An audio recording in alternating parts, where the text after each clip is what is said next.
Here with Steve Schiffbauer.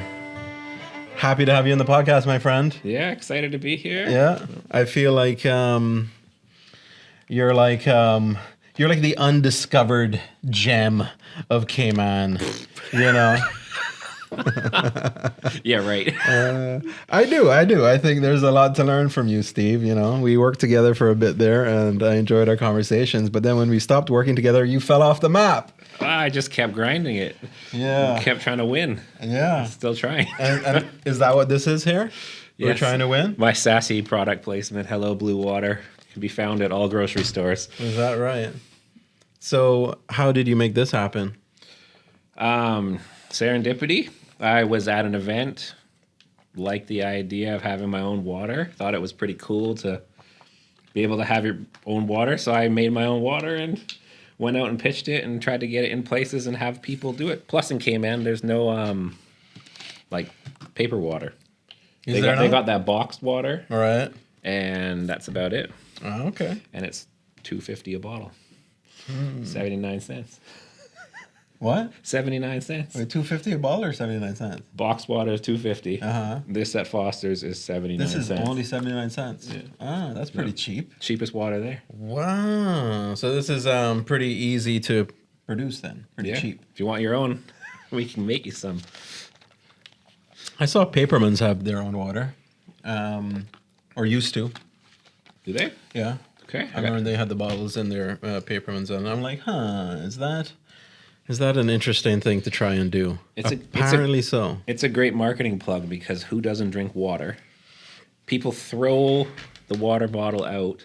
It's not good, but your garbage just ends up being marketing as it's lying there on the ground or in the trash can. That is true. And in this case, it is recyclable and biodegradable, so dispose away. It's just a win-win-win here. Exactly. Huh.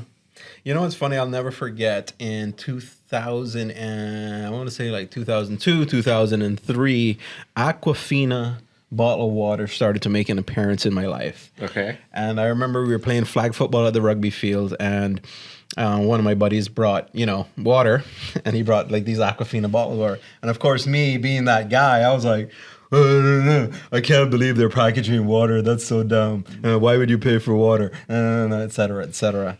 And I'll never forget that because that was like the first bottle of water. Of course, there's always Evian.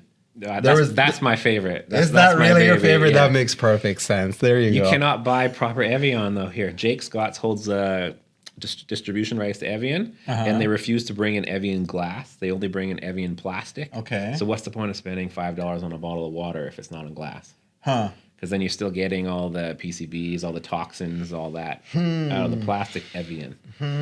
I don't think I've ever drank Evian out of glass. That is the best. That is the best. Or maybe I didn't even know that was a thing. Water snobs.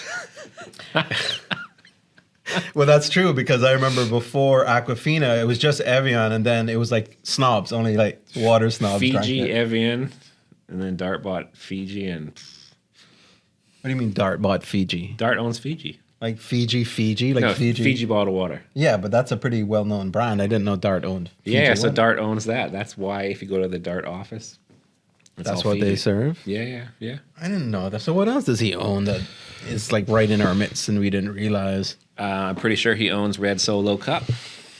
What's that? Red Solo Cup. Oh, yeah, definitely. Oh, okay, those, yeah. All the plastic utensils. Yes. Because I'll see Dart on those. Yeah. Even on the top of the coffee lids. Polystyrene containers you get your lunch out of. Right. The foam cups. That's all Dart. Okay, I knew those because that's like all foam-related products. But the Fiji water threw me off because that's water. You bought that 2017, 2018? That's when the label changed. It used to have the beautiful island on it. Right. And now it's just water. It's like a blue water background. So that's when Dart bought it. They changed the labeling of it. Wow. And that's our Dart? Yes. Yeah, see, now it just has the little flower in the blue background. But it did used to have the island because I remember the waterfall. The old one. That's the old one? Yeah. See? The waterfall and the flowers. Huh. And now Dart got regular Fiji. So I'm sure he's like onto other things that I just didn't even know. That's crazy to think about. It turns out once you get into the bottled water market, there's quite a following for like healthy waters. Helson water. Never heard of that Like one. the most natural water. Okay. Aquafina's terrible, supposedly. Supposedly. So People chastise me, but I tend to like Aquafina for some reason. It's acidic water with lots of PCBs. So not good. You recommend Blu Water? Yes, Blu Water, product plug again. Blu Water. Let's see. Dominican Republic. Is that right? Yep. Blu Water is good for the Caribbean. Why? Because most waters have low sodium. This one has high sodium, which people will argue against. But when you're in the Caribbean sweating all the time, you need to replace your sodium. So. Okay. Love that. So what else does Blu provide? We provide coffee. We provide olive oil. We provide electrical services, renewable energy, solar, batteries, all that stuff. So just energy. Yes, energy. And You all need energy- energy. What? Body energy, real energy. I love that. So what's the coffee like? So- And in what format can we get this? Okay, so our coffee is mainly from Panama. And me being a little bit of a coffee snob too, it's made with geisha, the geisha bean, Okay. which right now is the most trending, highest grade bean that there is. Okay. People might contest that, but geisha right now is the hot bean. So yeah, it's a geisha coffee from Panama, grown at over 3,000 meters, organically harvested, fair trade harvested, and it provides you lots of energy. So wait, is it just the beans that you can buy? Whole roasted beans in 200 gram packs, 500 gram packs, or 5 pound or 6 pound bags. Okay, so let me learn something about coffee here. So they're whole roasted beans. That means they're already roasted So in the package? what a lot of farmers do is they store their beans. They're called green beans. And then when they're ready to send it to market, they will roast it because coffee degrades over time. So you don't want it to be sitting in the package for more than 2-3 months. Okay. So you store it green. When you're ready to sell it, you roast it to whatever the roast is you want. A lot of people like dark roast. And then it's delivered to the grocery store or the retailer, and then it should sell within 2 to 3 months. Huh. So if you ever have an espresso and you don't get that nice cream on the top, that means you're using old beans, basically. Is that right? Yeah, so hence Keurig and things like that. When it comes out, it's all funky Right. because it's older coffee. Huh. Yeah, I feel like that coffee stays in the cabinet for months, years, At least, yeah. before somebody tries to drink it. So that's the benefit when you have with your own coffee, you roast it on demand. So my coffee is always fresh. It's like a month old, 2 weeks old, something like that. So it's lots of oils in it, lots of aromas and smells, lots of la creme on the top when you brew it right. It's great. Where can I get this coffee? We give it out exclusively as gifts, so you'll have to wait till you receive another gift from us. But we might be able to arrange something. I would love that. Oh, so you cannot buy it right now? No, it's a promotional product for the company. Okay. Huh. And I actually ran out because I gave it all out for Christmas. So our next batch is being roasted right now in Panama. And when I go at the end of February to pick it up. You're actually going to go and pick it up? Yeah. That's cool. Yeah. How many times have you been to Panama? 10? Now that Cayman Airways flies direct, it's great. I got to go, baby. You ever been to Panama? I have not been to Panama yet. Oh, boy. It's like Miami at a discount. Tall buildings, Spanish culture, big city, and very cheap. Very, very, very cheap. So. I hear the vibe is really nice, right? Because of the canal there that brought so much resource to the island. Yeah, the shopping's wild. There's lots of shopping. All the Chinese goods come straight into there, offloaded, and buy them for half price. Huh. So, And it's Panama City? Panama City, Panama. Okay. Not to be confused with Panama, USA. Where's that? Florida, maybe? I think it's in Florida. Yeah. I think it's in Florida. It would make sense, but Panama City, Florida. Yeah. Huh. That's cool. So when I'm trying to understand coffee. So coffee usually is green beans. That's how they're grown and like picked or culled or whatever. Yeah. So it's like a red berry. It looks like a grape. Okay. They come in different colors, but mainly red. You pick it. It's like a grape. Right. And then if you squeeze the grape, a seed will pop out. And then that's half and half. So that's the little bean inside, and then it's into two pieces. And then they have different gradings depending on the size of the bean. Basically, the smaller the bean, the higher grade the coffee. Okay. So it's just like wine. Is that right? When you get a smaller grape, it's more concentration of flavor, so they claim. And that's they call it, the best one's called pea berry.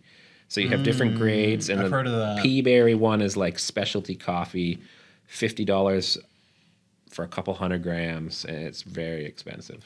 So the smaller the better, right? It's more condensed, is what you're saying. Like the flavor's more tightly packed. That's what they claim. Yeah. I struggle to taste the difference between the different sizes, but I'm not a super taster, so.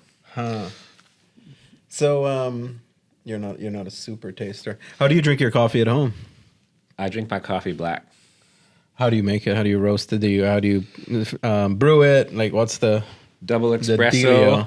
on 15 bar pressure, 17 bar pressure, I think is what it comes out at. See, this is why he's a gem. He knows things like 15 bar pressure. Really? Why do you know that? You're a barista. Okay. So wait, what machine do you have? Breville. Okay. Breville, cheapest Breville they make, I think it Okay. is. Nothing. So Breville, and then you get the beans, Get the beans, grind them right there, right before you make the cup. right? Put it in, hit the button, call it George. I got that one right there. This one. Yeah. Hot. So you just put the beans in there, Yeah. Click it, grind them. It's the best, cheapest espresso machine you can buy. right? And then you just sort of do a double espresso and just drink it like that. Just like that. Nice. But you can heat up the milk if you wanted with this machine. Froth the milk on the side if you want a cappuccino or a latte or Americano. You can all sorts of crazy dish. Oh, so and this is the pressure that you use or the heat. That's the pressure gauge in the center. Mm-hmm. And so, what is the variable that you use? You said. It's the variable is done by the grind size and the amount in the basket Okay. and the perforations of the basket. So smaller perforations, smaller grind size increases the pressure. Okay. Right, and more volume with smaller, finer grind size also increases the pressure. You don't want to over extract because then it comes bitter. You want it to be right on the point, and then you can taste all the different flavors of the coffee, not just the burnt Starbucks notes. Let's call them. Sorry, Americans. So when what happens when I go to a place and I get coffee? Sometimes it's so friggin' hot. Yes, It's just bad. that's the American style. They want it like burning hot, so it scorches your tongue as you drink it. I don't know why you like that. But it's not good. Well, some people love it. Do they? Just like, why do people like Tim Hortons coffee? Tim Hortons coffee is special. So you don't like Tim Hortons, huh? I'm from Canada, so Tim Hortons is Tim Hortons. You have a certain loyalty to it. I'm not going to product bash on something that's going to go public, but Tim Hortons coffee is special. What's your favorite coffee shop on island? I like that new one at Harbor Walk there. Alora? Yes, the one Yeah. that Walter runs there. Okay. I think that one's the best one. Okay. It's like a really Miami vibe. You go in and get all the fresh pastries and everything. They got different types of coffee, different gelatos. I don't know if have you been there? I have. I never know which side to go. Like that side of the counter or that side. And they never seem to know which side I should be at. That's true. I just walk in and I sit down at a table. Oh. And I just wait till someone comes and I'm like, I want an espresso and a croissant. So, Espressos are, because usually when I order a coffee at a coffee shop, it's a cappuccino. yeah. But at home, I drink espressos. I find it so hard to get a good espresso out there in the world. Yes, because usually the beans are bad. I love cappuccino, but I can't drink milk.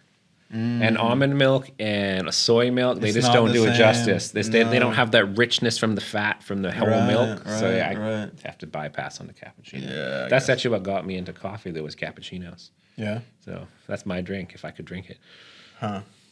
So what, you're just intolerant to milk? Yes. Let's announce that to the world. I can't drink milk, people. Don't put milk in my food if I visit. Cool. So what other companies do you have? What else are you working on right now? What are we working on? We're always cooking something. Right now, I'm launching a corporate services company. What's that mean? most corporate services companies in Cayman are integrated into law firms or some sort of subsidiary of a law firm. And basically, that's where you have your registered office, where they do your company formations, where they do all the corporate side of administering companies Right. that isn't like the legal stuff. Right. So it's a very lucrative business, very, very lucrative business. But it is dominated by Maples, Walkers, the large law firms on island. Sure. Because that is basically, I want to say their bread and butter. It's reoccurring revenue. It's consistent. It's high gross profit. So if you don't mess it up and you got a lot of clients, there's a lot of money in it. So we're working on getting licensed with SEMA right now. And just going through the process of all the regulations. It turns out everyone likes to say Cayman is like tax neutral jurisdiction. It's easy to get money laundering and things like that. It's actually very, very hard to get a regulated company here. Much harder than the US and Canada. So I've been working at it now for 9 months trying to get registered. Wow. I hear it takes a year. Yeah, it's quite a process. Wow. So you really got to be committed to doing all the admin back and forth with the government to get the license. Right. So, Oh, I can't even imagine having to do that, my friend. yeah. Yeah. So 'Cause the one thing I would love to provide Cayman, but I don't have the gumption to get through that, is a Bitcoin bank. Something somehow for people to that just happened. what? Who? That just happened this week. What? The first SEMA registered digital bank. It got approved this week, I believe. Okay, a digital bank. Yeah, so digital bank to do tokens and digital assets. Okay, but I mean, but where I'm talking about is the local consumer on island. Is that what you're talking about? Yeah, the locals So access it. So you can Mr. go down. Mr. Bodden down the street can go buy some Bitcoin. Yeah. And you're saying that this particular bank. That's my understanding. That's exactly. They're going to operate like a retail bank, just offering only digital. Huh. So, And what's their name? What's this? can't tell you that. Let's look it up. SEMA Digital Bank Cayman. I think it was just this week. Maybe they mentioned it in the crypto group at some point. Because I did hear that something was coming. So they're called VASPs, Virtual Asset Service Providers. Right. And I think the first one got their license this week, but it's not coming up on the quick Google. Okay, you heard this in the grapevine or what? No, I think it was on Cayman Compass. Digital Bank.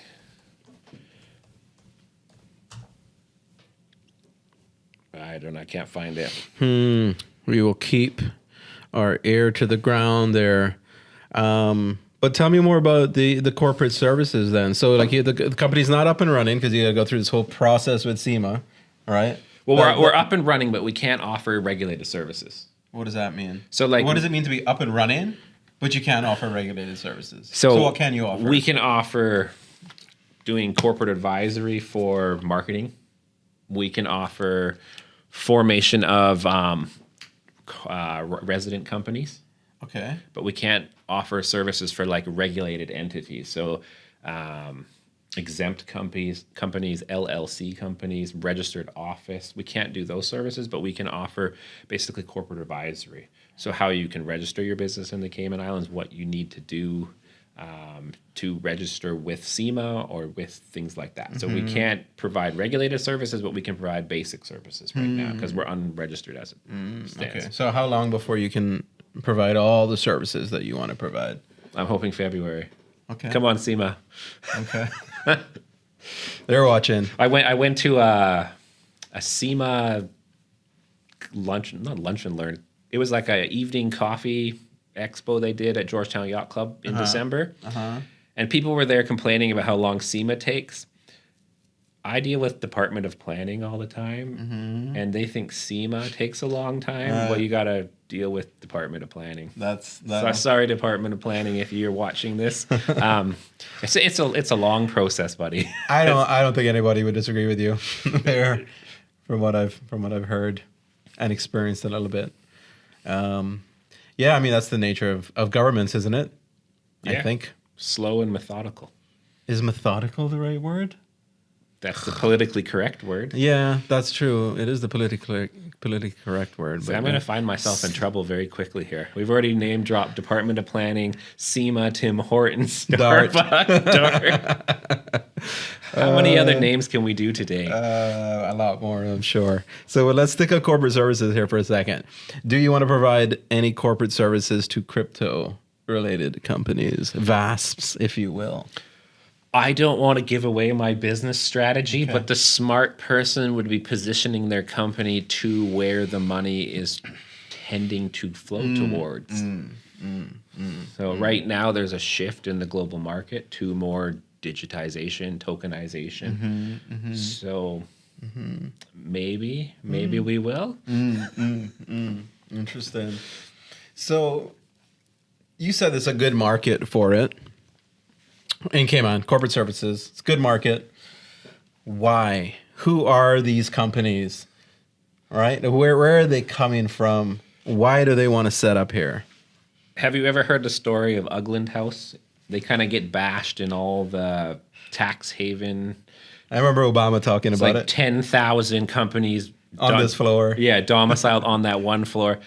And you look through the window, nobody's there. Exactly. So that's registered office in effect, Right. right? All those businesses are registered at that one location. Yes. So if you take that as an example, 10,000 businesses on one floor, Maples, I think, charges $2,500 or $3,000 per entity. So 10,000 times $3,000, right there, you can see that level of cash flow coming in from that one floor. Okay, so 25,000 per company. That means to like set them up. You mean? No, $2,500 2,500 per year per entity, reoccurring fee for registered office. So you can begin That's to see. pretty cheap. I mean, I get that it scales when you got thousands of companies, but Think of that. Right? 2,500? My math is bad, so let's do it on the calculator. That's $25 million a year right, just providing those services. providing registered office services, and that's Wow. just one company. Wow. So why do these companies want to be registered here? So most of those companies are exempt companies, and can you guess why they want to be registered in the Cayman Islands? I can guess, but I want to hear from you. But what does exempt mean exactly? So they're not allowed to do ordinary business in the Cayman Islands. So they're not allowed to sell or make money doing some sort of transactional thing here locally. They can be domiciled here, and they can perform a service somewhere else that makes money. So whether it's Morocco or the U.S., so that's why it's called exempt. So they're exempt from doing ordinary stuff here. Okay, that makes sense. Huh. And I guess, that's what we're known for to a large extent. And I guess that business isn't going anywhere. I mean, we've got Steve Schiffbauer here about to It all depends on the politics, right? True. It all depends. What is the Cayman Islands? Why do people want to do business in the Cayman Islands? They like the tax scheme that's here. So as long as that stays in some sort of form and function like it is now, then they will still continue to do business here. So help me understand how it is legal for a U.S. company to set up a exempt business here in the Cayman Islands. I don't think I can. It might actually not be legal. I think you're allowed to have an exempt company doing business globally, but as a U.S. entity, you need to have a U.S. entity to be taxed by the IRS. Okay, but that's just me mixing up my words then. All right, so like Google, I'm sure has a presence in Cayman. All right, so okay, maybe it's not a U.S.-based company, but Google is a U.S. company that has some sort of subsidiary or something that exists here. I don't know, but I don't know about Google, but the typical typical scheme is you have multiple entities registered in different jurisdictions, and you perform different services in those jurisdictions, whatever the advantageous service is. So here, some of the most advantageous service are trust and foundation. Okay. So Google, let's say it's Google.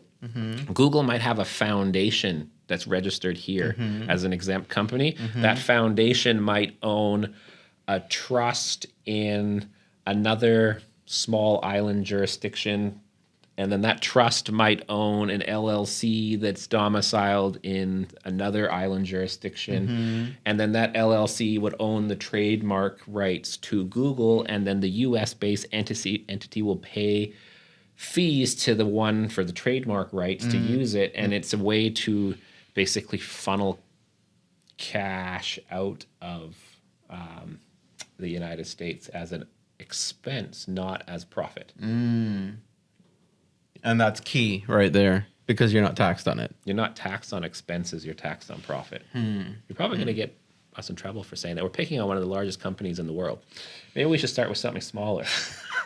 And they own YouTube. They own YouTube where you're going to post this. We're really going. sorry, Google, in advance. We're not saying you're implicit in anything like that. We're just trying to using you understand. as an example of how it could be structured. Exactly. We're just trying to understand here. Searching for the truth. We don't think that anybody's doing anything wrong. Okay, yeah, that makes sense. I mean, that's, I can never articulate it, what it is that's happening here in Cayman. I just have this sort of vague intuition of basically kind of what you just described, different entities that belong to this conglomerate, and they're sort of funneling cash in a way that makes the best use of the cash or the capital. It's called tax minimization. Right, not tax avoidance. No, right. Tax minimization. Right. That's the goal of any person or entity, right? To pay as little as possible to maximize your profit within their legal regime. Exactly. Yeah. Right. Exactly. And I think I don't think people understand. Like people outside of Cayman don't have that perspective. People when they think about the Cayman Islands, they think you still just show up with a bag of money on a private jet and go to the bank and say, "Hey, here's my cash." Yeah. AML compliance in Cayman is much stricter and more stringent than it is in Canada, the jurisdiction where I come from. You can't even put $2,000 into your bank account at Butterfield without getting flagged. No. And if you try to take out $10,000, you're getting flagged. Yeah. I had my savings in cash, and I needed to buy a car. But the guy wanted a bank draft. He didn't want cash. So I had to go take the cash, deposit it back to my bank account, which is the same bank account it came out of. And for 2 months, every week, I got a phone call from Butterfield asking me source of funds. And I already told the last guy last week the source of funds. It's in my bank statements. You can see the money withdrawing, and all I've done is put it back in. Right. And I bought a vehicle on island from a local dealer. Right. Like, there is no AML flag that should be coming. But just because you're using cash, it flags all sorts of things. Yeah. It's rough, man. It's rough. Opening a bank account is like trying to break into the bank. It's just so much. It's so much. Yeah, opening a bank account in Cayman is not for the faint of heart. So if you're trying to get a bank account, you can contact Blu Corporate Services, and we can advise you on how the quickest way to do that would be. And when we say quick, it's not days, it's not weeks, it's probably months. But it's worth it. Who doesn't want a bank account here? Me. Only crypto. That's why I tell you, crypto on cold storage under your pillow. Hey, the first bank that offers me a Bitcoin savings account, I'll be the first one at the door. You can do cold storage on island. Yes. It's not quite a bank account, but it is similar. It is. And cold storage. Okay, keep going. Where are we going to go with that? No, just saying. Cold storage on so island. you can buy crypto and you can store crypto not in your home in a vault that's protected, kind of like a bank. And what's that company? We're doing a lot of plugs for companies. Yeah. This is Strategic Wealth Preservation, SWP. Right. So they offer that service as cold storage. So. Cool. Have you been there? Yeah, I use them as my bullion brokers. They provide excellent services. Cool. And they're domiciled here, which is very convenient if you want to just go buy some gold or silver or sell some gold and silver or palladium, whatever it is. Can you just walk into their front door? Yes and no. You can just walk in, but it's just a little tiny room with lots of thick bulletproof glass and lots of security and cameras. So not much going on the little tiny room. Right. And then you kind of tap on the window. I'd like to buy some gold. Sir, you need an account. We need all your compliance documents. We need your blah, blah, blah. And then eventually they'll sell you the gold. So they had to go through a whole process with SEMA too then? I don't actually know. I would assume they're either registered with some entity on island. Yeah. And for the record, though, with cold storage, you don't even need an entity to store No, but You're- it is a bullion exchange. So that's where the regulation comes in, because Right. they're importing and exporting, what do they call it? Precious metals. Right. So monetary grade precious metals, not just like gold for your ring or your chain. So the corporate services is Blu as well. Yes. Okay. Yes. Okay. Yes. How'd you come up with that name? What was the inspiration behind Blu without the E? So nowadays you need a simple name that's not tied to a specific service, not tied to a specific geography. So that way, if you're going to do business globally, it can be many different things in many different places. So I don't want to be like Cayman Electrical, right? Because then what happens if I'm doing electrical services in Barbados? Right. But I'm now Cayman Electrical. There's no, people will be very confused. Right. And then when you're searching domains, that's the most important thing. You want your domain to reflect your name. You don't want to be Blu and then have fredselectrical.com. Right, You want right. Blu.com. Right. And then on top of that, ideally you want a single syllable. Right? So you don't want a very long, complicated name. You want a single syllable. And then I thought it was just kind of a good play on words, right? Even if you don't have the E, people still know it's Blu. So then makes it different and kind of cool. Yeah. Not really much more to it than that. So. I like that. That's very true. I've seen the trend toward these single syllable name. Google started that. Google started that with Google. I don't know if entirely, but yeah, Google. Because even MicroStrategy is now just strategy, Yeah. right? It's like, and I heard Michael Saylor talk about that a lot. The same thing you said, that you want a name that's simple and Yeah. It's like Ernest and Young. They go by EY now, right? PricewaterhouseCooper, PwC. So everyone's just shortening to make it a more trendy name. right. So I love that you said Ernest, by the way, why? because I feel that was always a Caymanian thing. Okay. You are officially a Caymanian, Stephen. By saying Ernest. By Okay. you Well, said see, I learn Ernest. something new every day. I didn't know that. That's all it takes. Just say Ernest and Young. I love that.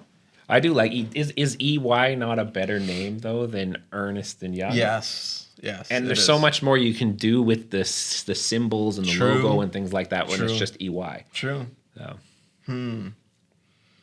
Going to have to rethink my company name. Awesome. Well, that's still pretty cool. Awesome. One syllable too long, though, isn't it? Well, it could be Aw Productions.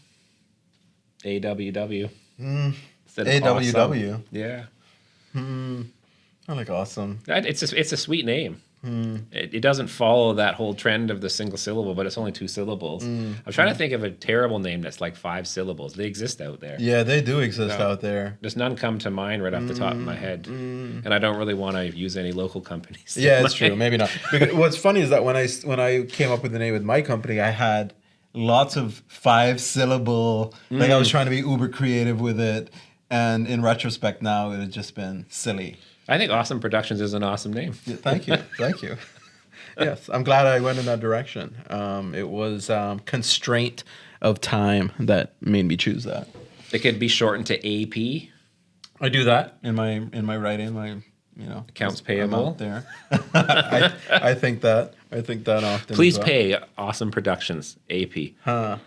Yeah, like my initials BA. I think about British Airways. Your initials. That's an interesting. No. Let's not go down that road. Let's not go down that road. Don't lean too far out, buddy. Come on, come back this way. Sorry.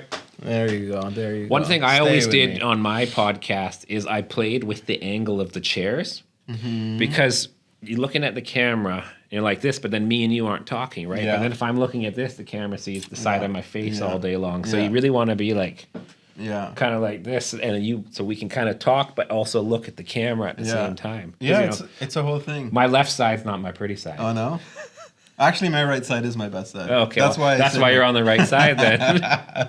It's funny because some people when they come on the podcast, they're like this. Yeah, so Like that's when Ronnie's on the podcast, because you want to have a conversation where you're making Right. eye contact and Right. seeing body language, Right. right? But or to do it right, you're supposed to look at the camera, Right. But then me and you aren't really talking. It's a thing. Again, it's constraint, and you know what the constraint was? One camera.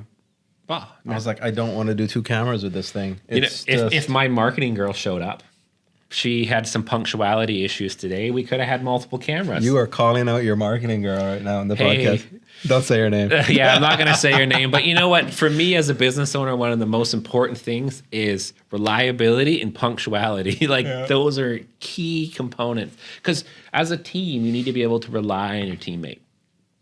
Yeah, 100%. So let's talk about that as a business owner with your employees. Well, how's that life? How's that experience? Because, right now we don't have employees. That's the best overhead you're ever going to have then. What, right now? Not having employees. I used to have employees. It was the worst. Yeah, what is the worst part about running a business? That's the question? Yes. What is the worst part about running a business? Yes. Just me right here, right now, to answer that question? Yeah. It's definitely the stuff I'm not good at. The admin, the corporate services, the forms, the fill this out, the file annual returns, trade and business. I was going to simplify that. It's HR. Yeah. Anything to do when you have to have someone else do something, whether it's admin and they make a spelling mistake on the form, now the form gets rejected. Right. Or you have a podcast plan, you have people coming and they then don't show up. And then all of a sudden now you lack extra cameras, you lack people that could do things, and then now you have to deal with that the next day. And they're humans. So there's a what's the word? Not spontaneity. There's when you can't tell what's going to happen with them, whatever that word is. The unknown. It's like, yeah, is boom, boom, something can happen. Sick, or I have to go there, or something happens. Something always happens. Yeah. So most, if you've heard the term efficiency rate, so in a staff member, typical efficiency rate is about 85%. When I mean efficiency rate, it's not your work. Right. It's that you can only count on them to be at work 85% of the time.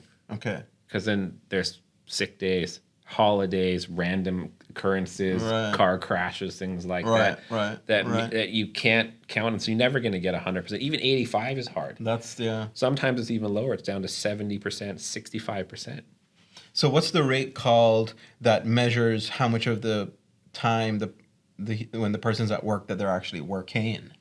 And what do you think that percentage is? I'm having a mind block, but there's a term.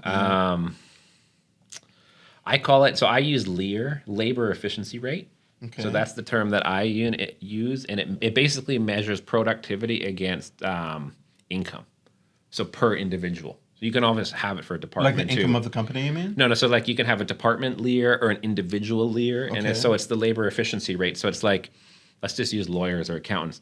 If you bill 8 hours a day and you work 8 hours a day, your labor efficiency rate's 100%. Right. But you're not typically going to get 8 billable hours out of an 8-hour day. Right. You got to go to the bathroom. Yeah. You got to take a break. So you're down to 7 billable hours, 6 billable hours. So you start getting down to a labor efficiency rate that's in the 80-70% range. Right. LEAR is measured as a decimal. But you can sum it up as a percentile too. Right. So 65%, 70%. So in my field, typical efficiency factor is 65%. If you're hitting 65% efficiency factor out of each employee, then you're actually doing pretty good. You can't complain. No, and then you get 70%, 75, or even better. Depends on the employee. Yeah, and that's how you know your stars. If you put it on a plot graph and you start plotting, you'll have a cluster in the center, and then you'll have some underperformers and some overperformers. So then you can start seeing, okay, this is my baseline, which is my cluster.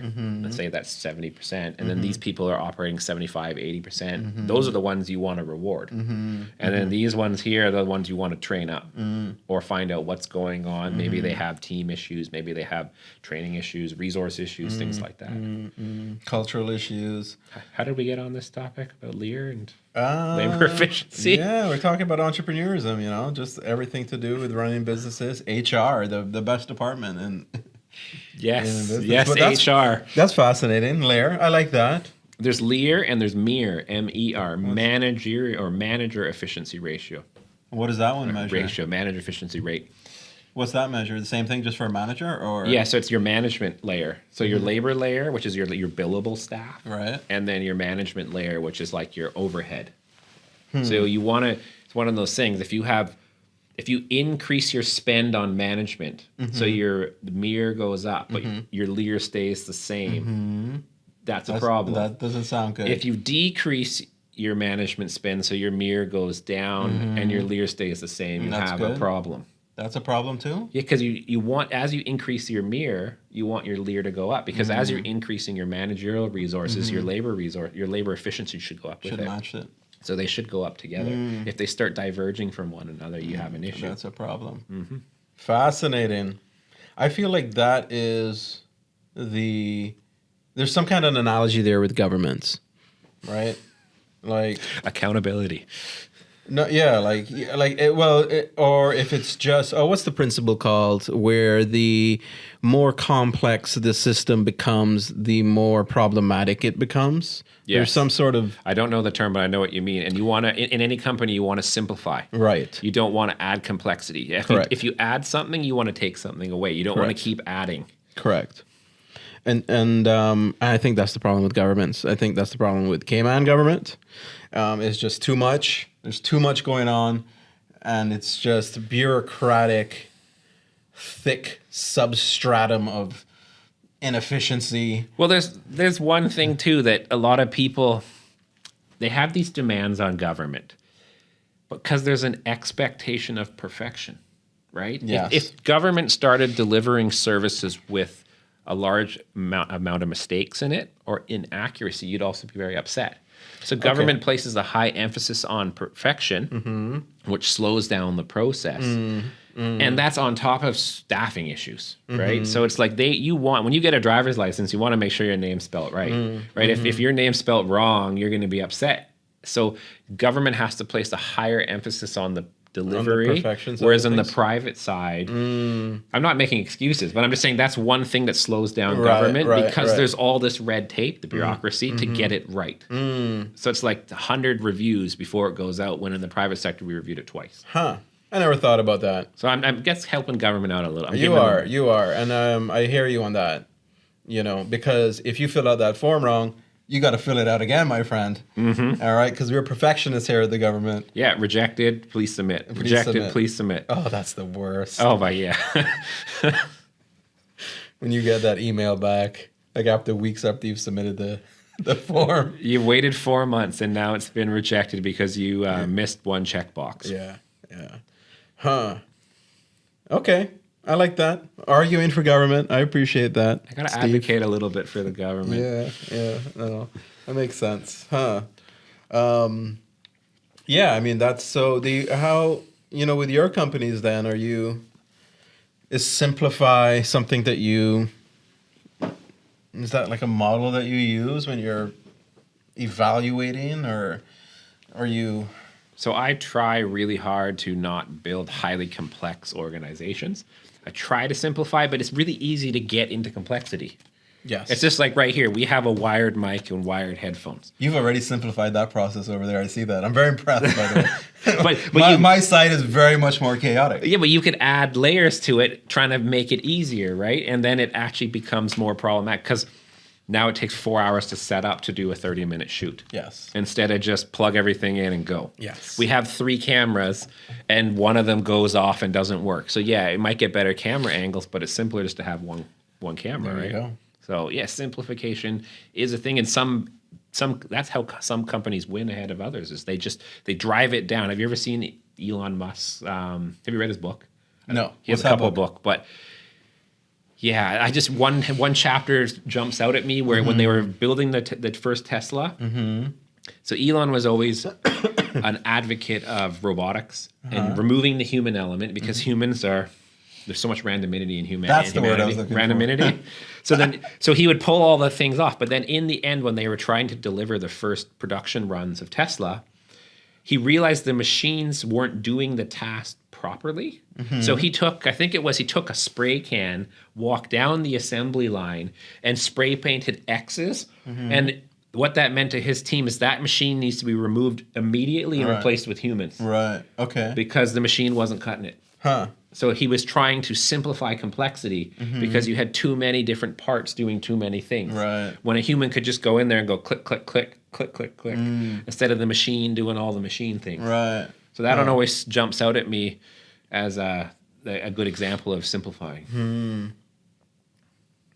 I was thinking about him yesterday because I heard that in Iran, the protests, that he's providing Starlink to them. Oh, okay. I didn't know that. I was like, that's super cool. Well, you heard that they cut off the internet, right? I heard that, yeah. Yeah. So apparently Starlink is providing some internet so people are able to broadcast and stuff like that out of there. And I was just like, wow, that is pretty epic. Yeah, I'm not surprised. That's a great idea. Cayman, we're allowed to have Starlink now. Have you tried it? No.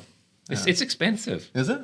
I think the introductory package is $150 a month. Okay. And that gets you, don't quote me on this, like 1 meg upload speed or something. Okay. So not there yet. Well, if you get the good package, the one that you put in your private jet now, that one's good. But I think that's $1,000 a month. Huh. So that's a little out of my price point there. That's hot.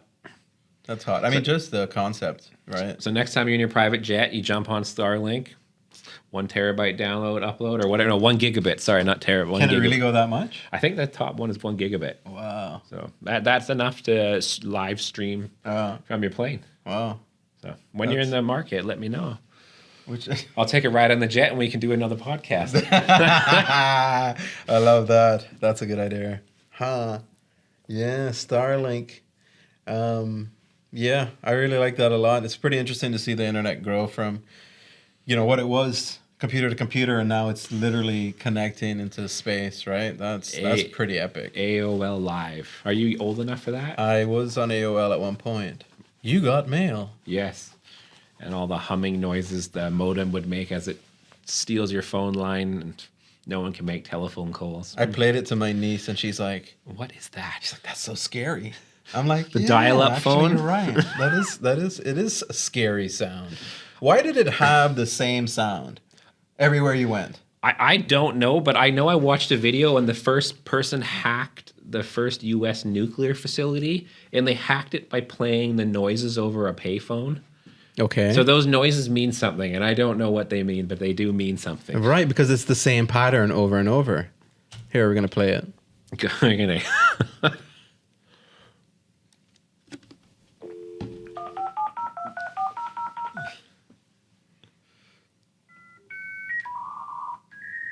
Oh Lord! I like the bit at the end. Doom, doom, doom. Oh, this brings back memories. It's not going to connect. It's not connecting. Or someone picks up the phone, right? I still remember my first computer. What was that? Compact Pisario, I think it was. 56K modem. Got on AOL. AOL Messenger. Oh my, that was amazing.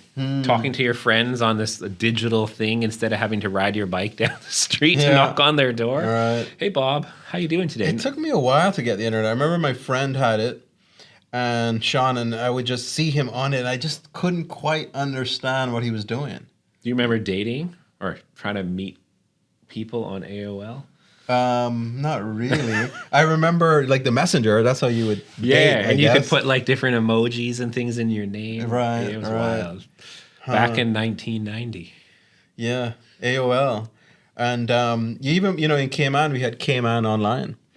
Okay. Yeah, that was my first introduction, I think, to internet. Was that like a messaging app? It was a messaging app, yes, and I remember you could send images, you could talk to people. Okay. Yeah. And then the photo would come and it would be like... line by line. line by line. Yeah. I learned computers on those big discs. Not the literal floppy disk. You put that in and that was your profile. Yeah. 5 kilobytes or whatever it was. And you could then type on the Macintosh black and white thing. I'm dating myself here. Yeah, mine was Commodore 64. Was that a game? Yeah, it was a gaming console. I guess it was a computer, right? You could do other things on it. Is that black one? No, that was an Atari. That was Atari. Commodore just looked like a regular computer. It had like the base bit and then the screen. Then you would load, shift, quotation, star, quotation, comma 8, comma 1, go, and then it would run the program. MS DOS prompt. Do you remember that? Yeah. How you had to type on Wait, all these codes. what were the prompts for those again? C:// Windows /start / whatever you were trying to do. Or that's the one that jumps to my head. I was good at DOS. I remember, but like when it went to Windows, I was kind of disappointed. Some of the kids don't even know what it is. Well, most don't even know what it is now. Now you just open up your smartphone and talk to it, and it does things. Yeah, man, that ChatGPT is quite the thing. What's your AI of choice? I can see you. Oh no, we talked about this. You're the that's our segue into AI. Yeah. Do you use anything else besides OpenAI? So I use what is it called again? Grok. I use Grok. Claude. I use Claude. Okay. I use you ever heard of Venice? Venice. I don't know. I use the Google Suite, whatever that one's called, and Nano Banana and Gemini. Yeah. And then lots of GPT. GPT is for text stuff. To me is the best one. Yeah. It's my favorite. Gemini is great for image generation. I think it's okay. Which one's better? I feel like ChatGPT is just as strong with image generation. I want to give Nano Banana the win, but sometimes it's just like you can't even. It doesn't even answer my question. It freaks out more than GPT does. Maybe holistically GPT's better, but I feel like when I'm fine tuning imagery, Nano listens to me. If I say like move that 3 inches to the right, GPT will like do some crazy thing where it like flips the whole image, whereas Nano will just move it. So, but so I use so one thing I started doing in my organizations, because HR is so frustrating, and it takes so much time to train and onboard, right? Yeah. So what I started doing, and I learned it from someone else, but it's called the camcorder method. Okay. And you record yourself doing something, and then that can become a training video to do whatever training it is you wanted. So how I do that to speed that up, though, is I will film myself on my screen or with my webcam or take this podcast, and then I'll take that thing and I'll load it into Claude, because Claude does video to text. So it'll watch the whole video. It'll create you a transcript. Then you take that transcript, you import it into GPT, and you say, write me an SOP. It'll take the transcript, write an SOP. Then you take that, you do the voiceover of the video that you made. So now you have an SOP, a transcript, and a voiceover video. That's your training now for that, whatever task that is. That you were doing. And so you only have to do it once, and then the AI can write everything for you. And then when you onboard someone, say how to set up a podcast, you just say, watch the video. And here's your SOP. And here's the transcript, everything right there. You have done. It all. Huh. So you don't have to do it again. And that's how you keep building efficiency in your business. Right. Whereas a lot of people, they would come in, they would spend the time, they would show you how to do it. Nothing wrong with showing someone once. Right. But when you have to show someone over and over, what's the point? In education, it takes repetition. You don't want to have to show them 5 times, 6 times. So show them once, give them that human element, and then here's your training video, and go off and learn. Right. Huh. And then what you do is you get them to make a training video of your training video, doing the same process. And then now they know how to do it and make it. And the best thing you can do to learn something is to teach it. Right. So when you teach it by doing the video, now you know it really well. Huh. So this is a new thing I've implemented in my businesses when I'm onboarding staff, Right. is I have a whole library of training. Cool. So that's what I use Claude for. Claude does a lot of other things, but that's what I use Claude for as an example. What, to create the SOPs? To create the transcript from the video. That's hot. I love that. So you could take this, you try with the podcast, take the podcast, put it in, transcribe the whole thing. And then what you can actually do now too is you might have size issues, but if you can get around the size issues, you take the actual video with the transcript, put it into GPT and tell it to edit it for you. And it'll clip the video for you, clip the transcript, and spit out, okay, say I want a 2-minute video out of my 30-minute podcast. It'll clip it out, find the best parts, and done. I like the SOP thing a lot. I had to camcord myself filing my annual returns one year. Okay. Because every year that came around, I could not figure out how to log into Kohl's or whatever the hell it is what to put in, how to do it. I literally, and so like every year I would open up this video of me going through the process so I could do it. I think you saying that I need to actually do mine right now. Yeah. Because it's the beginning of the year and I haven't done mine yet. Yeah. And that's super cool to think I could throw that video in or something like that as an example and create an SOP. Yeah. You know? Yeah. Huh. And SOPs are critical. Like, I know you say Awesome Productions doesn't have a lot of staff, right? But that doesn't mean you can't have SOPs for each task. Sure. Because if you ever want to scale the company and scale it quickly, or if you want to, say, have Awesome run and you want to go focus on something else, you need some standardization that's built in that person that's doing it for you now can produce your method. Yes. Because your company loses its soul if it doesn't have some sort of guideline or guardrails onto what is what. Sure. I spent a lot of time over the last couple of years doing exactly that, creating the SOPs, that's the word you're using. Standard operating procedure, Right. if you don't know, yeah. To manage all the different processes that you do, right? Which is ideal because I don't want the company to be me. Yes, it's not a business if it's you. That's Right. what a lot of entrepreneurs don't understand. Is Right, if right. if you went away for a month, would your business fail? Right now, some of my companies would fail, and I'm not. You have a growth period, Yeah. but you need to grow out of it. Right. And how you grow out of it is systemizing. That's not a real word, but it's the word I use. It's a word. Systemizing your business. Right. So you need to systemize everything in your business, and AI crushes it for that. It helps so much. So back to the AI, right? ChatGPT can give you the skeleton SOP. Then you film yourself, do what we just talked about, that whole process, and develop your version of that. I love SOPs. Yeah. Every time I have to do my accounting, I have to pull out this. How the hell do I post this thing again? Oh yeah, and the credit this, debit that. Okay, yeah. So yeah. you're doing your own accounting? Yes. Painful. Sorry. Yeah. That's I hate accounting. It is a very, very boring thing to do. It is. I mean, but you know, it's. I find that not many people can do it. No, it takes a certain mind to do it. It That's all I'll say. I mean, it's quite. I don't know who. I always heard it was some priest that invented that. I just think, as much as I hate it, that really was an amazing invention. Accounting? Yes. However the hell he came up with that, because it's just a system. It doesn't have to be. It didn't have to be the system. It's not like math. Like math, if you go on another planet, you're going to discover math, right? It exists universally. 2 + 2 = 4. I don't care what planet you're on.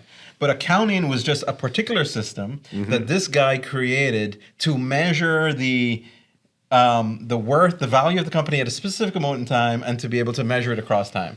And it's just like, how the heck did he think about that? So are you familiar with GAAP? You know what GAAP is? GAAP accounting? Yeah. Remind me. Because I know there's GAAP, there's fair value accounting. The reason I bring it up is because to me it's one of the most not convoluted. It is a very. I feel like whoever created it had an ulterior motive in mind. Generally accepted accounting practices or principles. Yeah, it's like, so this is what we do, and why do you do it? Well, we just do it because that's what we do. It's a GAAP. Okay. Yeah, that's sorry, accountants. Yeah. You live in a world unto your own. Yeah. It's fun, and it's what's interesting about. I mean, there's so much to it, but like, especially when it comes to the bank account, right? Because you're so used to when you credit your bank account, you're putting money in, but when in accounting, you got to debit the bank account. Yeah, what's that called again? Double entry accounting? Yeah, double entry. Oh, yeah. Yeah. See, Yeah. I don't want to know this stuff. It's stuck in my I mean, head. trust me, bro. I've tried to work with accountants in the past, but it just doesn't work out. You know what my first hire in any business is? What? Can you guess? Accountant? Some sort of bookkeeper admin, because I can't stand for the life of me doing it. Yeah. Everyone has like their things they like doing and the things they don't. For me, and the lowest thing I dislike doing is accounting. Right. So you've had good experience with having accountants, bookkeepers? Are they pretty consistent? Define good experience. That's true. That's true. Like, my sister's an accountant. She told, because I complained to her a lot, and she said to me once when in their office, what they talk about is, what was the word? Is it substantial? Is this $5 that you just can't seem to figure out where it goes? Is it substantial? Oh my God, petty cash.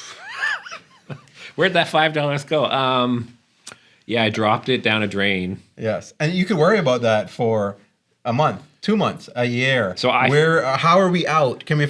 And then she's like, "What is it substantial? If not, forget about it." Whenever I'm doing reconciliation of my petty cash, I find myself reaching into my wallet and just putting my own money in rather than deal with the $5 that I lost. I know that feeling. Or it's out $3.22 and I'm like, okay, put 5 in, now it's up. Yeah. I don't have to worry next time it's out 52 cents. I used to be a teller at the bank when I first started working. I think I would be fired very quickly. And I would do that. Just to save myself. I don't know why it's out here. Just put the money in. Yes, please. And then your manager would come and you'd balance zero. We keep watching you on the security cameras. We thought you were stealing, but we found out you're actually putting your own money in. Well, what's going on? Who actually puts their own money in? I just want to leave at 5 o'clock. Okay. Yeah, I don't want to know what happened where. I just put my own thing in. Because when you're out, you have to stay there after 5 with the manager to go through every line. Oh, I missed it there. No, I want to leave at 5 o'clock. I'll put my own 52 cents in. Yes. For the record, when I was over, I never took the money to balance. So, segueing back to AI, though, to me, the most disrupted industries, accounting and lawyering. You think accounting, huh? Accounting is going to be decimated by AI. AI can handle accounting. You don't need bean counters. Sorry to diminish accountants. You don't need bean counters when a computer can do it way more accurately. Yes. I already use GPT to analyze all my financials. So I'm part of a pilot program with a custom-built CFO. A custom-built CFO. So I have an AI CFO. Okay. Cool. That's hot. What's his name? His name is Harvey. And I do feel kind of bad because they definitely stereotyped, and the actual humanoid version of him is Asian. So I have an Asian Harvey, and he's my CFO. Right. But he does all my CFO stuff. Cool. And the best part about Harvey is he works while we're sleeping. So I don't have to deal with the HR issues. I wake up in the morning and all my reports are done. Cash flow projections are done. All that analysis is done by some sort of bot in the background. Wow. So we're already, that company is already working to integrate right into QuickBooks. So Harvey will then... Wait, which company? Your company? No, the Harvey company. Right, okay. Yeah. So he will now offer accounting services. Right. And CFO services. So all you really have to do is make sure you're recording the transactions. So obviously, if you're doing digital point of sale, there's nothing to do. Right. But if you're doing cash transactions or check transactions, as long as those make it into QuickBooks, AI will do everything else. So you don't even need you don't need a human accountant or bookkeeper anymore. The only purpose for a human accountant becomes just to make sure there's no mistakes. That's it. And that is like Q2, Q3. Normal deployment. Right. It's not going to be beta deployment. Any of that's happening this year. So that's the disruption that's going to happen in the market, just in AI. That's hot. So you're saying there's hope. Definitely. For us people who suck at accounting. Absolutely. Wow. And sorry, accountants and lawyers, you're probably going to be out of jobs very, very quickly. That's fascinating. 2027. I could see right now there's a curve in law and accounting and hiring because the demands get higher. Right. The legalese is more and more and more. Right. But I think we're about to crest where it's going to start going down, and they're actually going to need less lawyers, less accountants, because one lawyer can run 5 AI agents, and those AI agents can be doing all of the tasks for the lawyer, and they just have to oversee the AI agents. And the AI doesn't have to go to the bathroom. It doesn't get a flat tire on the way to work. It doesn't get sick. It operates at 100% layer. Yeah. You know, it's like... It does talk back, though. I don't know if you ever experienced that with AI. It can talk back. It does. If you swear at ChatGPT, she or he will get upset with you. It did get upset with me before. I have seen that, yes. I won't tell you what I wrote into it to get it upset. It definitely, I was like, wow, I was like, damn, I feel like I'm getting scolded here. And what I don't like about ChatGPT, though, is that it's too positive. Yeah, it is. But so what you can do is you can prompt it to be negative. Right.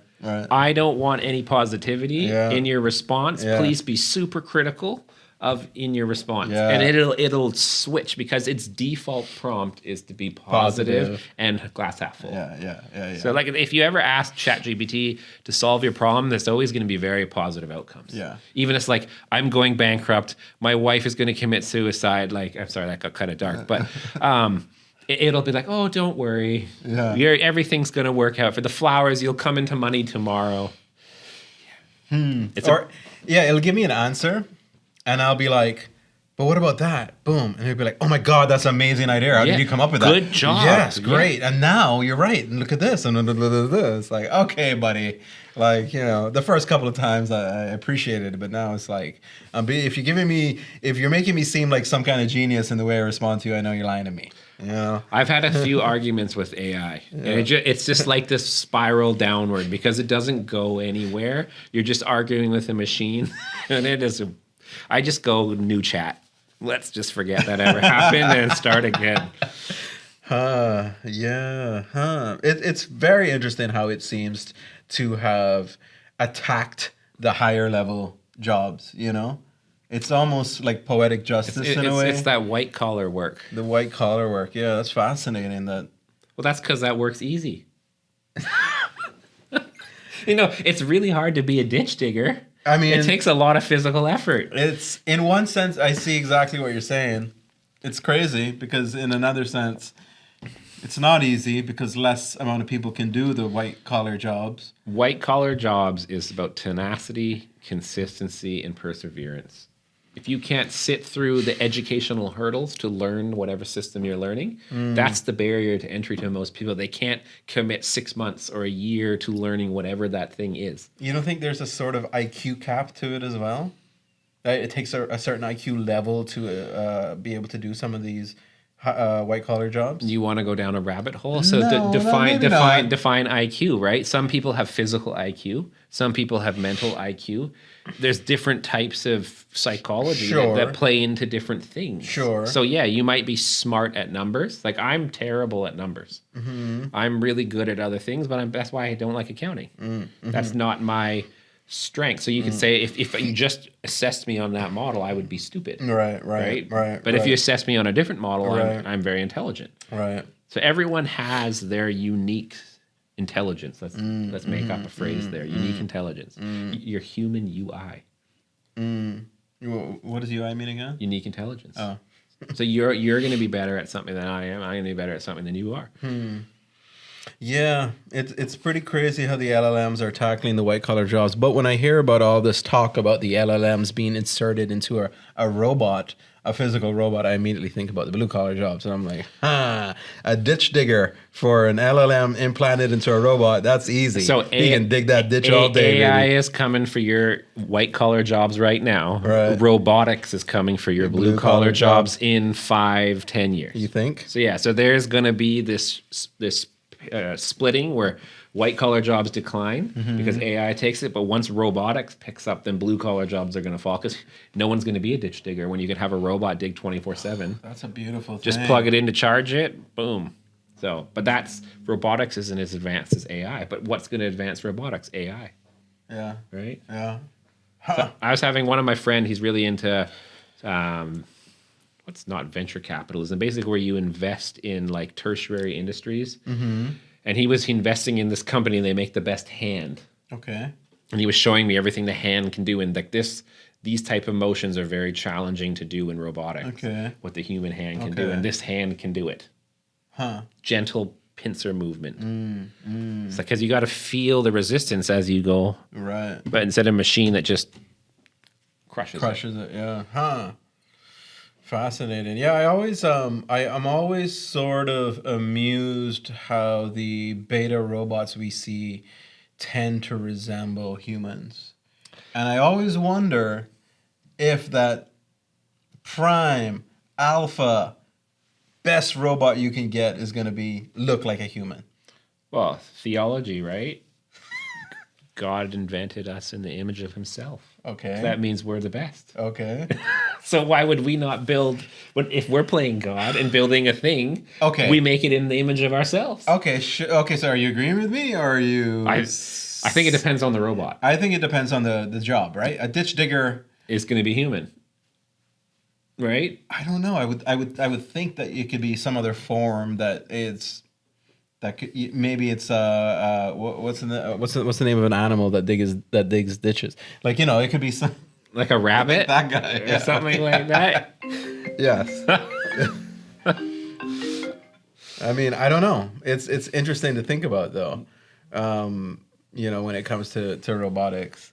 Yeah, the Blu Coffee. So what is your theory about what happens to the human HR surplus that LLMs and that AI and robotics is going to create? Because that's a concern for people. It's a concern. We're going to lose our jobs. It's a concern of yours too? Yeah, I think we're making ourselves redundant. You think? Other people think that you're going to have this. You're always going to need humanity, this element of humanity, to be a supervisory layer to whatever machines are doing, whatever. Right. But I think artificial intelligence will eat that at some point, and it's going to eat our lunch. So it's very worrying. To answer your question, I'm concerned that in 10 years from now, we might be redundant as. So what are we all going to do? Sit on the beach and sip Mai Tais, but we won't have any money because we didn't do any work.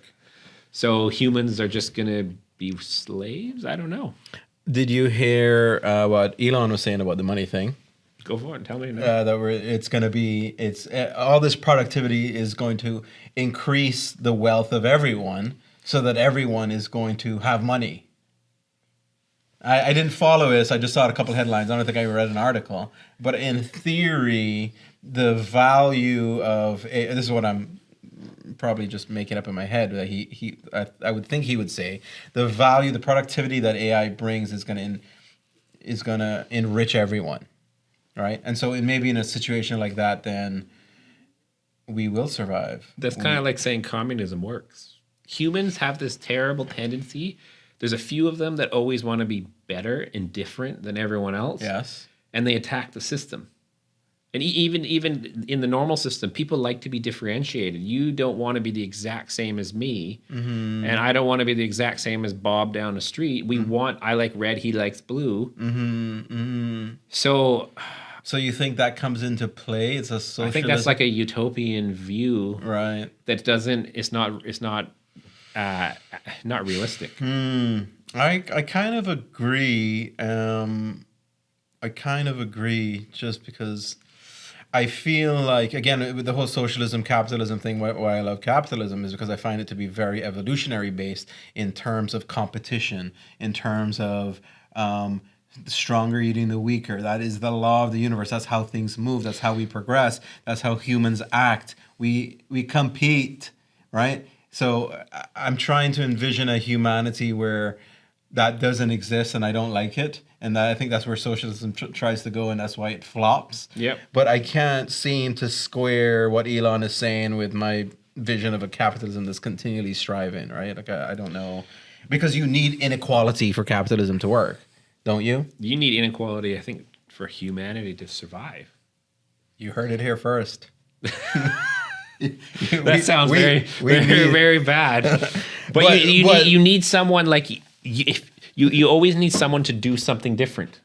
Right. And if you that difference is the key point, right? So we all can't do the same thing. Right. So yeah, you have the machine layer, the AI layer, but we're all going to be bored, and then what are we going to fight on the beach?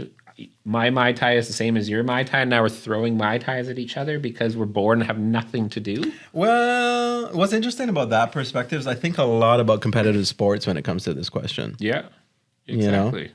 And I think what I find interesting is that the NBA, the NFL, the NHL, even the Olympics, if you take away when the Greeks first started it 2,000 years ago, whenever it was, all began around 1900s. Okay. All of those leagues began right around the First World War, actually. And I've always had this sort of theory where it's like, is this surplus of energy that kind of blew up during World War I and World War II, has it now sort of found an escape valve in competitive sports? And is that then can we look towards competitive sports as something that can ease this tension that allows us to compete like we really, really want to, and also allow us to have, good relations between each other. And I wonder if there's a correlation there. You're touching on a conspiracy theory of mine. I can't tell you where it came from. I think it came from the Roman Empire or the Egyptians, about the games are to distract the masses. Okay. I've always seen sports like that. Okay. It's like 90% of people get sucked into watching them, and it's a distraction for the other 10% to take advantage of what's going. Because that's what they would do in Rome when the times were tough. They would have the games, 10 days off work, go watch these gladiators fight or whatever it was, and it would be to distract you from the real thing that's going on in the background. Interesting. So I think sports is an outgrowth of some sort of political control. That's very conspiracy theorist. That's your thing. Well, it's funny is I heard Andrew Tate say that. Did he? Yeah, he said that when Rome was falling, they were still still competing in the Colosseum. Yes. And it's like in the middle of the games, like the barbarians have come through the gates, and everybody's like, "Wait, what? How did this happen? Exactly. Why are the barbarians here?" So that's interesting that you have that theory as well. I do agree. A lot of people see it as an out, right? It's a way to get your testosterone or your energy expelled. Yes. But why are you doing it? You're doing it to feel some sort of betterment or superiority over someone else. There is a cathartic release. But then why are you spectating it? That's a different question. So that's a different question. Being the competitor, okay, so let's differentiate. Being the competitor, yes, I agree with you. But being the spectator, it serves no purpose at all. Yes, I want to go watch someone. That's why I always say to people, why would you want to watch sports when you can go play them? Yeah. If you really want to, go do the soccer match. Yeah. Or go be the competitor. Right. Don't just sit there at the TV and yell at it and say you knew better. Yes. Because it's really easy just to say something. It's hard to actually go do it. It's quite the phenomenon, the way people get behind sports teams. And I'm just as guilty. I love the NFL. I'm not guilty at all. No? I don't watch sports. Interesting. You can see the bias, right? Yeah. I mean, but even as a sports fan, even as an NFL fan, and as someone who'll stand in front of the team and scream, I find it fascinating that we do that. So why? Explain. Why do you like watching sports? What is the driver there behind it? Is it a dopamine rush that you get? Is it a vent of your energy? Like why? I think a large part of it, or a part of it, is I love to see high quality performance. Okay. And that's why I watch the NFL. I hate college football. I'm not trying to watch college football. High school football, even worse. Well, some Floridians would be all over you for that. Maybe so. But it's the quality of the games, the quality of the athletes, it's the quality of the plays. I love to see a great game. I hate a shit game. If it's a Super Bowl and it's a crap game, I'm not inspired. Okay. So I want to see the performance. I want to see the human being achieving things that are phenomenal. And then there's some sort of cathartic release that I can get from that. Now, don't get me wrong. I know that the whole clan thing and your affinity for your clan comes into play here, because and again, this goes back to evolutionary theory. We all come from different clans, and different clans used to fight each other, and we have to stick together and stick with our clan. All of that still, is in modern day through sports. Let's ask you a very, very dangerous question. Yeah. Who is your favorite team? The 49ers. Oh. San Francisco. Well, you heard it there. So if you're anti-49ers. Yeah. We'll see what happens this year. Dallas Cowboys. They're like the mortal enemies, my friend. Yeah, so I don't know. It's an interesting question, the human resource surplus that's going to happen, Because let me ask you this. Okay. When the internet first started, there was also that question. Yeah. It's going to take away our jobs. It's going to take away our jobs. Okay. Right? Did that happen? You had a repositioning of resources, right? So okay. We're all going to go back to farming now? Well, okay. It was a reposition of resources. A reallocation of resources. However you want to call it. But the point was that jobs that were lost were formed somewhere else. Mm-hmm. Maybe the same thing is going to happen with AI and robotics. Could be, yeah. And I hope it does. That's what we need. My coach teaches me the theory, basically. It's like, AI is not going to take everyone's job. AI is going to make certain people redundant, but then the people that learn how to use AI are going to be 10x. Thank you, Grant Cardone. 10x for better at doing whatever task it is because they're utilizing that system or that tool. Right. So it's like you have a sharper pickaxe, right? You can mine more ore. Right. I've been watching too much Minecraft. Who's your guy? Grant who? No, so Grant Cardone, he coined the term 10x. So I know Grant Cardone. So I just picked the 10x. Man, how are you not a Bitcoiner? He's a Bitcoiner. Is he? Yes. I don't actually follow a lot of stuff. I just know he coined the term 10x. So if you're the one utilizing AI, like say if I deploy AI in my business, or you deploy it in Awesome, and every other company isn't, you're going to walk circles around those other businesses, right, and you're going to eat their lunch. Right. And that's where a lot of people right now they're resistive. Like I'm doing one deal right now, and my partner, every time I bring up AI, they scoff at it, and they're like, "Oh, that AI thing again." But the people that are utilizing the tool are going to outperform the people not. So you're going to have these antiquated people that don't want to use AI. So like if you say Maples and Walkers, to use a local term, right? Sure. Say Maples uses AI and Walkers doesn't. Right. Eventually Maples is going to eat Walker's lunch. Oh, yeah. So you have to get on the wave. It's like riding the surfboard. You have to get up on top of the wave and stay on top and ride with it rather than fight it. Because you know what happens when the tidal wave comes? Right. You're going to get wiped out. Right. So you need to be on the wave. Yeah. So position your company accordingly so you can utilize AI. Are there people not using AI, though? You don't know people that are resistive? So many people are resistant. I know people that are resistant, but everyone's kind of like, all right, Or they use AI like Google. That's all they do. They just Google things on AI, which is one of the poorest uses of AI. Yes. You already have Google, Yeah. which is an index searching thing. It just looks for keywords and it indexes them. You don't need artificial intelligence to do indexing and keyword search. You know what's interesting about Google is, Peter Thiel, obviously. Peter Thiel, I remember him. This was before AI. He would bug Google all the time. And he would say, you're not a technology company. You're not doing anything efficient. You're wasting all this capital. You're giving it back to the shareholders because you have no good ideas. Okay. And it was so interesting. He's like, you're just a big search engine. Yeah. He's like, you claim that you're mining gold on Mars or whatever. They had this thing with asteroids at one point. Okay. He's like, it's all a bunch of nonsense. And he was basically chastising Google for not being innovative, which was absurd at the time because they're one of the biggest companies in the world. But you see that now with Google and with Meta. And I think Zuck, as he likes to be called, I think you see that the most with him is... What's the guy from ChatGPT's name again?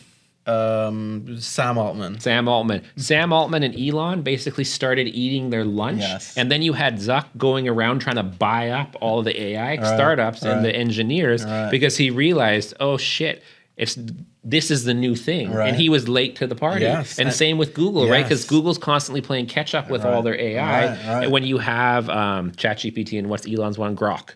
Grok. And they have such better LLMs than these other ones. And I just thought Peter Thiel was on point. When it all unfolded and Google was trying to play catch up on the AI, I was like, wow, he was right. Yeah. They completely slept on AI and allowed some other competitor. And again, I think what it boiled down to was what I was talking about earlier, is the complexity of the company. It's just too complex. It's too bureaucratic. And they didn't have what OpenAI had, which was being nimble. Yeah, but you also have to remember when you're running a business, you need to focus on something like your media production company. You're not also going to go do laundromat services. So if Google is a search company, why are they deviating from that model? AI is not a big deviation from Google search, my friend. LLM should have been right up in their wheelhouse. Indexing is totally different than artificial intelligence, though. Because all you're just picking keywords, indexing those keywords, and telling the thing where to point. If you oversimplify it. Okay. Okay. Sure. Because now when you Google search, I still don't think it's far from you get the little AI thing that comes up at the top, and then you have your Google results below. Yes, that's true. That does happen. I agree with you about Zuck because I think Facebook is a pile of nonsense. What do you think of the name Zuck? I like it. I think it's like you're overcompensating for something. Well, I mean, it's like Blue or or EY or it's not Zuckerberg. But that's his name. Okay. That'd be like me calling myself Stuh. And you're ba. You're ba. Bad. Let's just go with bad. No, that's too many. You just ba. Or From this moment on, I'm sta. yeah, no, I don't know. So is he trying to really go by Zuck? Is that what he? Yeah, that's his thing. That's his thing. I wonder who is his. What do they call it? The person that like your brand that develops your brand. Right. What's that job called again? Brand manager. Yeah, your identity, your brand manager. He wearing the same black shirt every day. Yeah. Calling yourself Zuck, but yet wearing a $500,000 watch at the same time as your $3 Chinese made shirt. Yeah. Unless he has You like think there's hand sewn Egyptian cotton, Sea Island cotton from the. Yeah. Well, I heard, Dart used to drive a Rav4 or something around the island. So I won't tell you who told me this story, but I thought it was a wild story. When Dart goes on holidays, he rents a minivan. And he drives it himself, and he'll drive hundreds of miles in a single day just to get to a destination to spend a small amount of time there to then get back in his van and drive another few hundred miles. And that's his idea of a vacation. Okay. I thought that was wild. Huh. Yeah. That's a different level, right? That's a different level. I can see Zuck doing that. What I mean, he has what's up with the big old they're building they're buying up all these acreage to build like Data centers? No, not data centers. Places to go hide out when the apocalypse hits. Oh, yeah.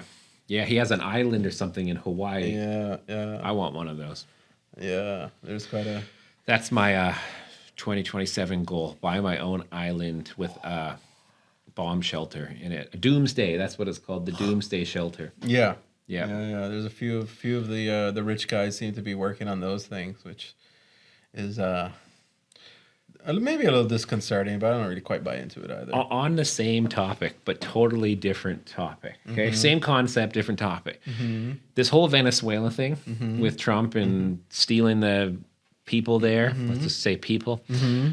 I think that Trump timed that intentionally, because you know what happened when he did that? What? He shut down all the airspace for that whole area of the Caribbean. And you know what happens to be just north of Venezuela?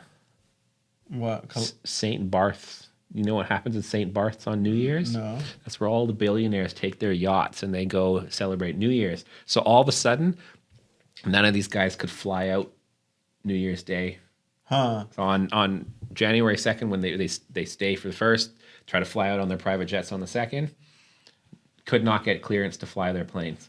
Every single one of them was stuck there in St. Barth. And I think he did it. He timed it just to piss them off. That's my conspiracy theory. Oh, okay, so he wasn't there. No, because they shut down the airspace for the South Caribbean. I see. So all of the private planes couldn't take off. So you had people like Jeff Bezos and Zuck and things like that, and all because one of the guys had to accept, one of the Hollywood stars had to accept his People's Choice Award or whatever it was over the TV, over the internet, on a live stream, because he couldn't fly his plane out to get to the award show. And I think Trump timed it for that reason, just to flex on those people. He's pedantic like that, right? Yeah, that's something he would do, right? Huh. It's just coincidental. They're all right there, and now they all can't leave. And he's like, well, you know, Air Force One, hi guys. We need to get Maduro out. Hey. Huh. Maybe. But I mean, they're all on Team Trump now, right? So. Well, maybe they are now. If you want to fly your plane in the Caribbean, you're on Team Trump. I loved to see them shift to Trump. I guess it was in the last election. I thought that was pretty funny. That's it was because I mean, tech is obviously such a liberal phenomenon, and to see them shift to Trump was that was the meeting where they had the head of Google, the head of Meta, and head of Microsoft all go to the White House the day after Trump was sworn in. Exactly. And all offer billions of dollars. Right. What do you think about Mark Andreesen? I don't know who that is. You know Mark Andreesen. You got to watch some of his podcasts. Man, he's brilliant. He's a little crazy. This guy. No, I don't. Tell me. I don't know. His company. What is his company called? It doesn't matter what his company is. It does, but he's an investor in Facebook and Google, like one of the Okay. guys that are just driving everything. Yeah, no, I just wonder if you knew him a lot because he was the one that sort of first brought it up to me what was happening when tech was moving towards Trump, and it was under the Biden administration. He was just basically saying that when AI started to become a thing, the Biden administration was like, okay, we need to like make sure that we were handling all the AI and you guys hands off. Mm-hmm. And he says he left the meetings like, well, I guess we're voting for Trump now. Because the Biden admin was like, we want AI, like, we gotta control it. And they're like, obviously not. What the fuck are you talking about? Right? I'm not American, and this isn't a political view of mine, but my opinion from the outside looking is Trump is more pro business than the Republicans are more pro business than the Democrats. Yeah. That from the outside looking in, it appears that way.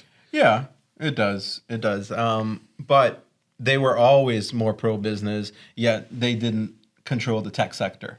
Tech sector was always a Democrat liberal thing, right? Well, So this new rule in California is have you heard about what happened there with the new tax? So if you think if you have more than $1 billion, it's an 8% tax on your total net worth, retroactive, effective from January 1st, 2026. So as of December 31st, 2025, a lot of the tech billionaires changed their residency outside of California just in case it does get enacted. Because imagine you're at Elon Musk and you have to pay 8% of your total net worth retroactive in cash. And that's not even capital gains. That's just total net worth. A tax on your net worth. Yeah, that's so ridiculous. Your that's net the worth dumbest is thing I ever heard. e-liquid, and they're taxing you liquid 8%. So you have $100 billion in assets, and now you need to come up with $8 billion in dumbest cash. thing I ever heard. Yeah, so they left. They probably didn't physically leave, but they renounced their residency from there and moved to Texas or moved to Florida. They set up a registered company in the Cayman Islands. Or they set up an exempt company in the Cayman Islands. There you go. Wow, so California is going to get worse then, isn't it? I believe so. Wow. That's a little ridiculous. Yeah, that's a lot of money. It's a lot of money. That's a lot. I mean, it just shows, it just smacks of desperation, if you ask me as well. Yeah. It's like, because, I mean, the spending is just out of control. Yep. That's what I love about the Cayman government. You guys, I say you guys because you're Caymanian, you will argue about not having a budget surplus. Right. Where in the U.S., they're arguing about $1 billion deficit or a $10 billion deficit. Right. Here, it's like, well, the last government only had $100 million surplus. Right. It's still a surplus. How many countries in government have a positive balance sheet? Right. Very, very few. Very few, bro. So that's a great thing about how the government's structured here. You're like scared to take on debt. Right. Which is amazing. how it should be. Right. Government shouldn't be allowed to run up what's the U.S. debt? Something like $10 trillion. 40 trillion, maybe. 40 trillion. Let's check it out. Honestly, that is one of my pet peeves when it comes to U.S. politics, that no one talks about it. Yeah. That's got to be 40 trillion. $40 trillion. That's got to be, that's the number one. That's why I'm a Bitcoiner right there, right? Because that represents the devaluation of the U.S. dollar. Well, have you heard the whole conspiracy theory about Trump's play on devaluing the U.S. currency and splitting it and then having control of all the crypto? Yes. Okay. I love that. Yeah. It's at least a strategy. Because there's no other strategies to deal with that 40 trillion debt. I might own Liberty Mutual. Just saying. What do you mean? That's the coin. What is Trump's bank. Yeah. Coin is Liberty Mutual, I think is what it's called. Isn't that the name of a bank or something? Yeah, the bank, but they have their own coin. What do you mean coin? Type in Liberty Mutual crypto. Oh, like a literal. So his son-in-law, Jared Kushner, or whatever his name is, I think he's the head of that bank. Okay. And this is the one that they're trying to pair it with the U.S. dollar, but then split it. Okay. Because they'll control the undervalued asset now, and then once it pairs, it'll be worth 100 times more than it is. And then they've debased the whole U.S. debt. That's going to be fascinating to see how that plays out. I hope they do it. I hope so too. So I hope so too. Buy some WLF token. The World Liberty Financial Token. I don't know if. Oh yeah, Trump family backed cryptocurrency. It might be a dud, just like the Trump coin. But Yeah, that was a bunch of nonsense. I mean, for me, it's Bitcoin. There ain't gonna be a damn any one of these is not gonna be able to touch Bitcoin. But this is backed by, I think it's backed by USDC, Okay, is that right? which is a stable coin. Right. So Which again is stable coins are great and everything, but they're backed on a currency that is being depleted at 40 trillion. Whatever the U.S. debt was, right? So it's still falling. It's great. It's a stable coin. It's needed. I just think all roads lead to Bitcoin. That's my problem with another this. crazy statistic is U.S. Treasury gold value. What is they're valuing it at $42 an ounce. Okay. So remember that number. Okay. U.S. gold holdings. So they have 8,100 tons of gold valued at $42 an ounce. Okay. So how much is that? Should we ask ChatGPT? Yeah, that's some complicated math. 8,000 tons At $42 an ounce. Gold at $42 an ounce is worth how much? Us using ChatGPT like Google. I know, Steve, you use it in a far more complex way, and I want to learn more from you. It's thinking. 10.8 billion. So right now on the balance sheet, it's worth $10 billion. That's the U.S. holdings? But now do 8,000 tons at $4,500 an ounce. What about 8,000 tons at how much? 4,500? An ounce. So the U.S. is undervaluing their gold intentionally. Right. If they revalued it, how much money is that now? 1.16 trillion. Okay. That's a pretty good fucking savings. Whoops, swearing on podcast. That's a pretty good savings account. Okay, but what is that compared to 40 trillion? That's 1/40th. I mean, that's how big the debt is. Yeah. They don't got to hope. But in the debt world, that's actually not a bad collateralization for if you have 40 trillion and you have 1.5 liquid. That's not too bad. Is it not? But you see that back to accounting. That's a little accounting play. Yeah. So they haven't revalued their gold, I think, since like 1972. All right. So imagine now gold goes to $10,000 an ounce. That would just double. That'd be 3 trillion, 3 point something trillion. Right. So you start doing that, and then you start debasing the U.S. currency, so the debt becomes less as a value. Right. The number stays the same, but the value is less. Right. But your gold value goes up. So I mean, eventually they have to do this, right? Some say Trump's going to do it this year. I mean, they have to. I don't see. There's no other way, right? How else do they deal with that debt? I mean, the Bitcoin I think comes into play too, right? Money. Yeah, that's not going to happen, right? It's literally not going to happen. I mean, Elon tried to do that. That was the point of Elon. He was there for like a month. He's like, I'm out of here. All the people in Minnesota stole the money. Uh-oh. I wonder what's going to happen with all of that, right? But that's yeah. I don't know. I don't even know if that's true or not. What was happening in Minnesota? No idea. But I wouldn't be surprised. It makes good news though. It does. And if it is true, it makes the mainstream media look pretty silly. You have the legacy media. What does Trump call the legacy media? Fake news. Fake news. Okay, sorry, CNN, NBC, CNBC. I don't even know. There's so many out there. Yeah, their days are numbered too, right? Huh. So, should we wrap this up? Yeah, I think we're pulling Joe Rogan here, almost on 2. What are we at? Hour and a half? Hour and a half, yeah. Hey, time flies when you're having fun, baby. So before we go, what other projects you got here? We talked about Blu Corporate Services. We got Blu Water, Blu Coffee. What else is Blu up to? So Blu is going to be rebranded. Blu is rebranding and relaunching. So not the water. The water will stay Blu, but the Blu Energy is going to rebrand as New Energy. There's been some silly things happening in the background, and it's just time for a change. So we're going to be relaunching. Well, we've already launched. By the time you see this podcast, we have already launched New Energy, and we will have Blue Energy. We're going to wind that down and transfer it over to New Energy. Is it NU? NU. Cool. Yeah. And what does New Energy do? What services do they provide? So New Energy is a electrical contractor, and we're the only integrated electrical contractor in Cayman. So a lot of other people, you're either a renewable energy contractor or you're an electrical contractor. Okay. We have both, and we have different people that specialize, but we're the same team. So that way we can do the full spectrum of install. So you can hire us, like if you look at the Grand Hyatt next door.